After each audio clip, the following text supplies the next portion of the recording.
what's up, everybody, and welcome to another episode. Hit the like button, subscribe to my channel, and share the video. Hit the join button and become a member. Why? Well, members get exclusive content. Hit the bell icon on my channel so that you will receive a notification every time that I drop a video. You can go and check the video out and leave a comment and like the video if you support me and support the content, support my channel. Yesterday, there was a bit of a slight mistake for a slight amount of time.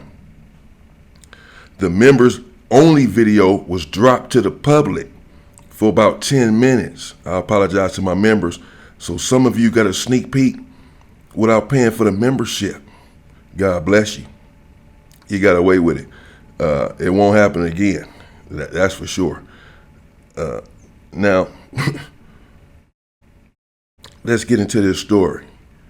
This takes us to Arizona State Prison, the Arizona Lewis Complex in Buckeye, Arizona, where a female correctional officer was held hostage for 14 or 15 days from January 18, 2004 to February 1st of 2004.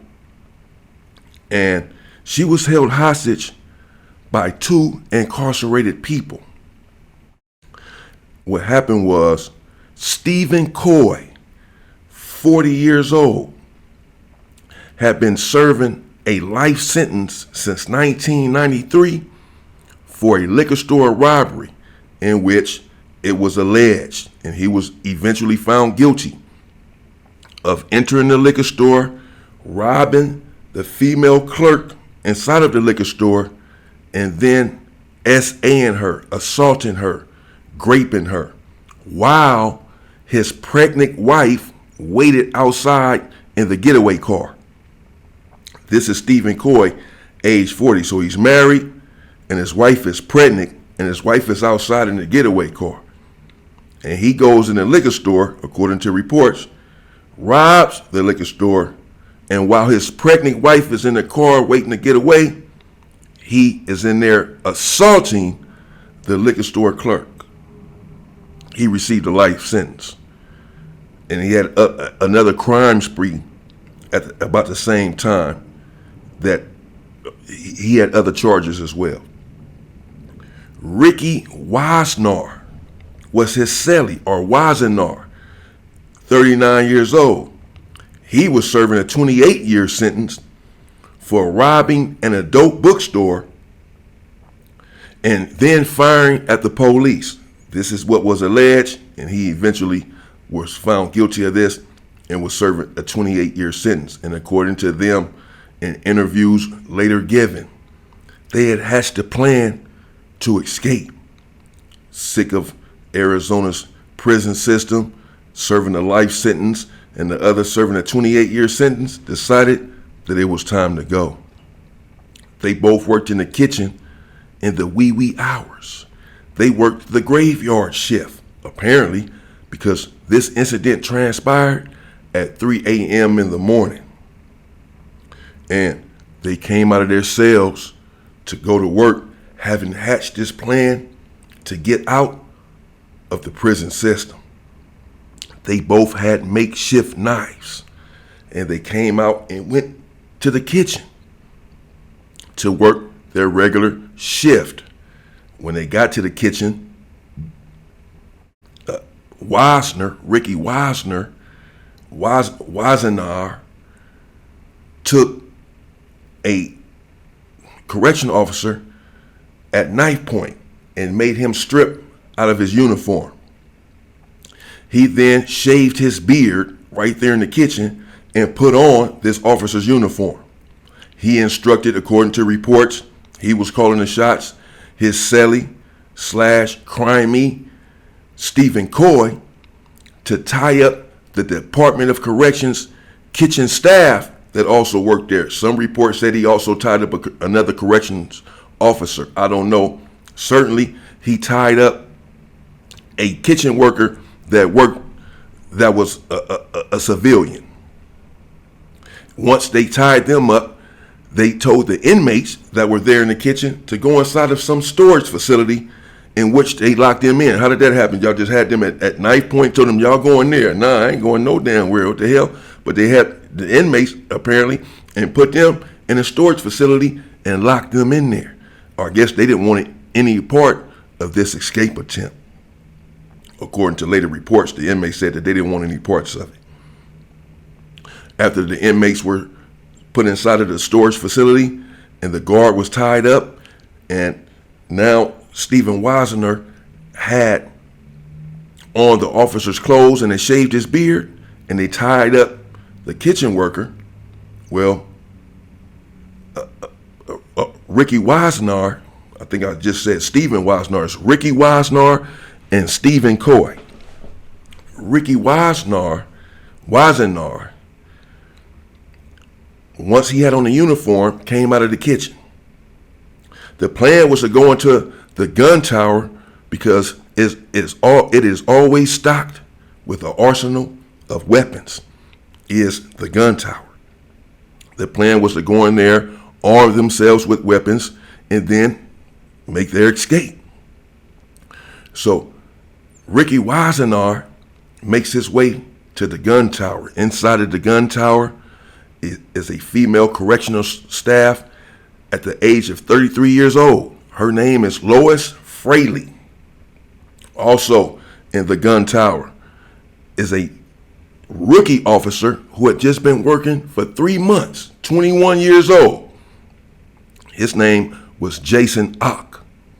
And Jason Ock, being a rookie, having just worked 3 months, he let Ricky Weisener, he buzzed him in once he saw the officer's uniform. He thought he was just one of them. When he buzzed him in, Ricky Weisener gets to the gun tower and somehow overtakes both of them with his makeshift knife. And he's able to get a gun.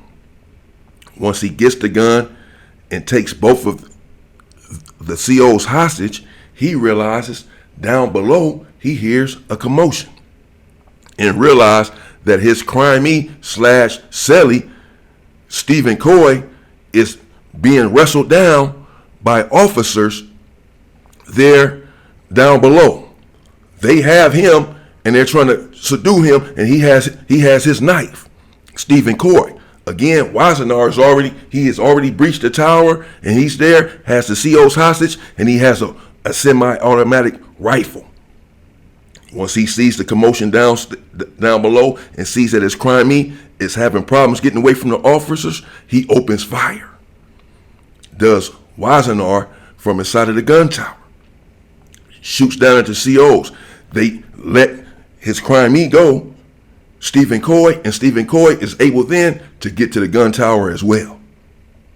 Now they both are in the gun tower, and they have the two COs tied up, and they're holding them as hostages. And they have an arsenal of weapons.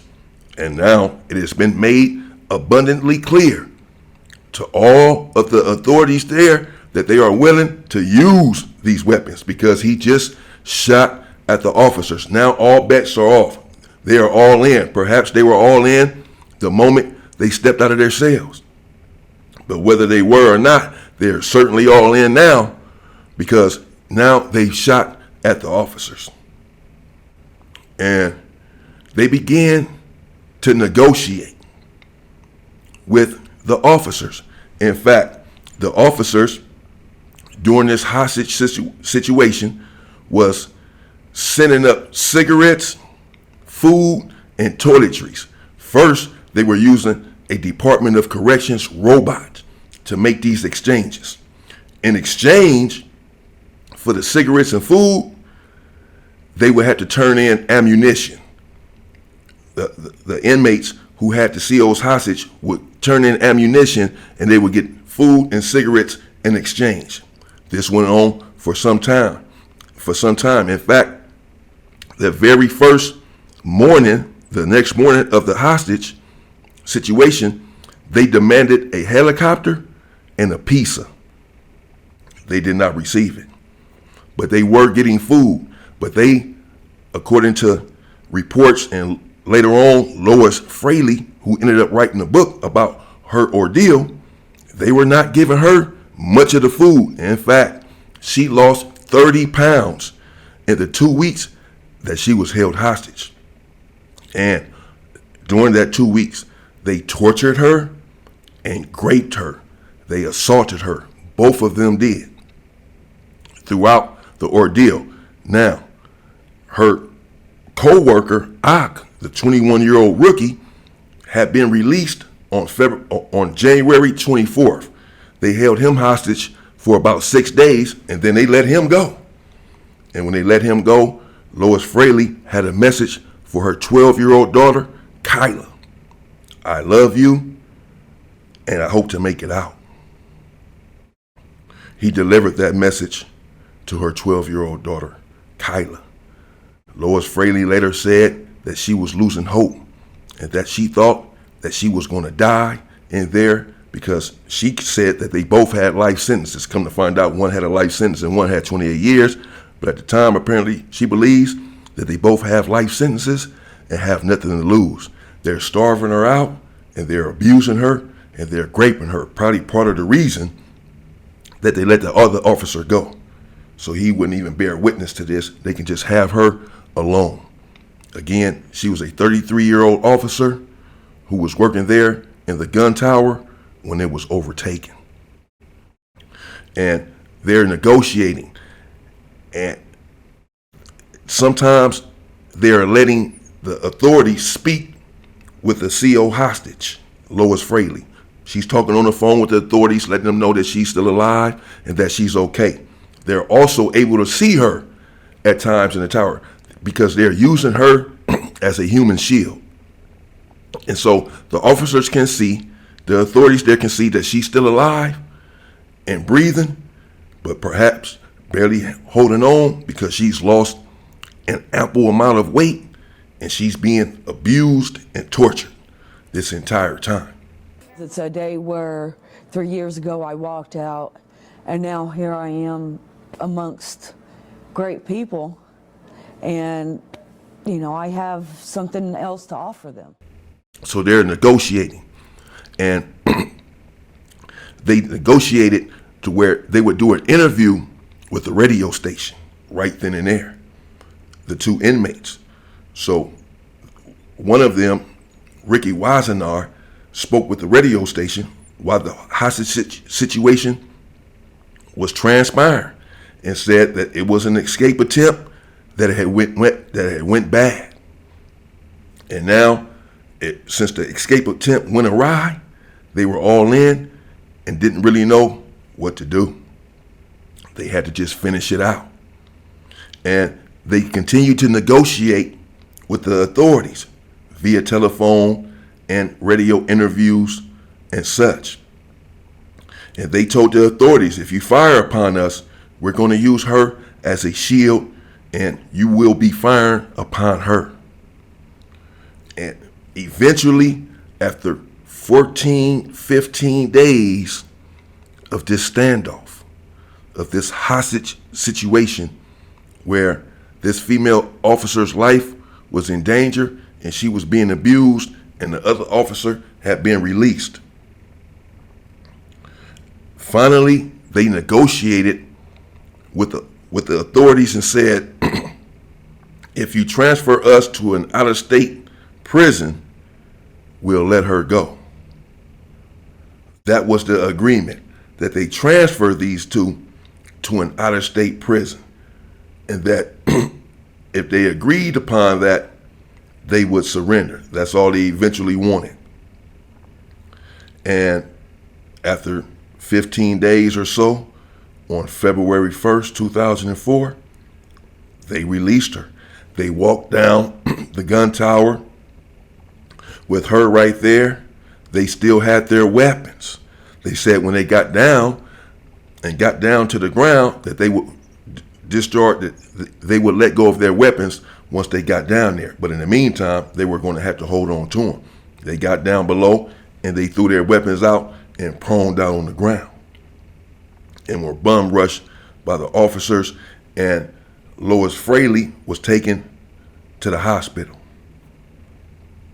And she survived the attack. She survived the hostage situation, and she survived the ordeal. But certainly, she went through hell. Again, throughout the entire time, she was abused. Now, Jason Ock, the 21-year-old rookie, he had minor injuries when he was released 6 days later. One of them was charged with assault, rape, essay, along with attempted murder. Ricky Wisenar,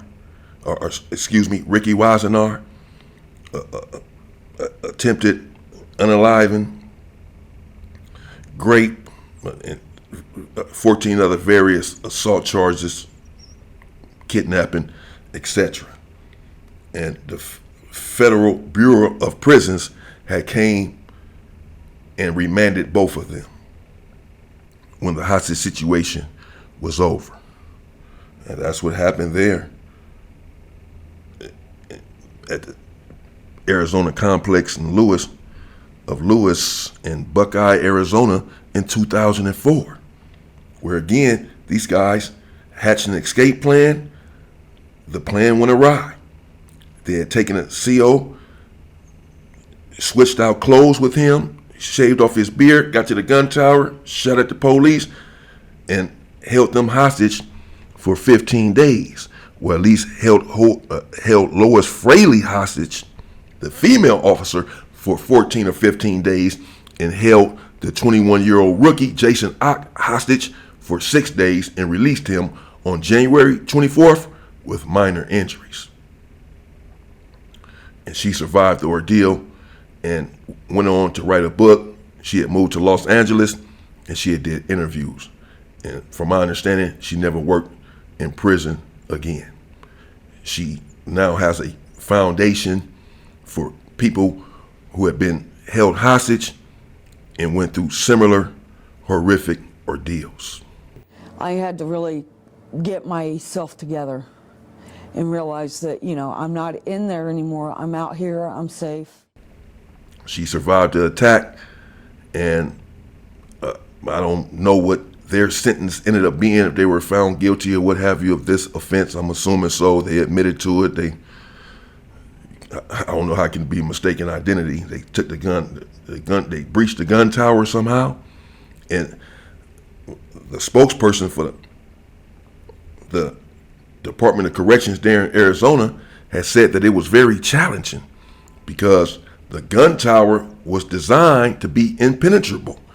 It was designed where you can't get in there. So the fact that they had got in there makes it challenging now for the authorities to even get in there. It's hard for anyone to get there. The only reason that they had got in there is because the 21-year-old rookie officer had let one of them through. If you're trying to just take it over, good luck. But since he had posed as an officer and got through, it made his job a whole lot easier. And that's what happened there in Arizona. Coming up, I'm going to take you probably today. In fact, I think I'm going to do the video soon to Lancaster State Prison in 1996. And the one and only time that I was ever DP'd, the one and only time that I've ever been disciplined was in Lancaster in 1996. In fact, one of the dudes who called that shot is on the Under the Groove podcast. I remember it like it was yesterday. Stay free, people!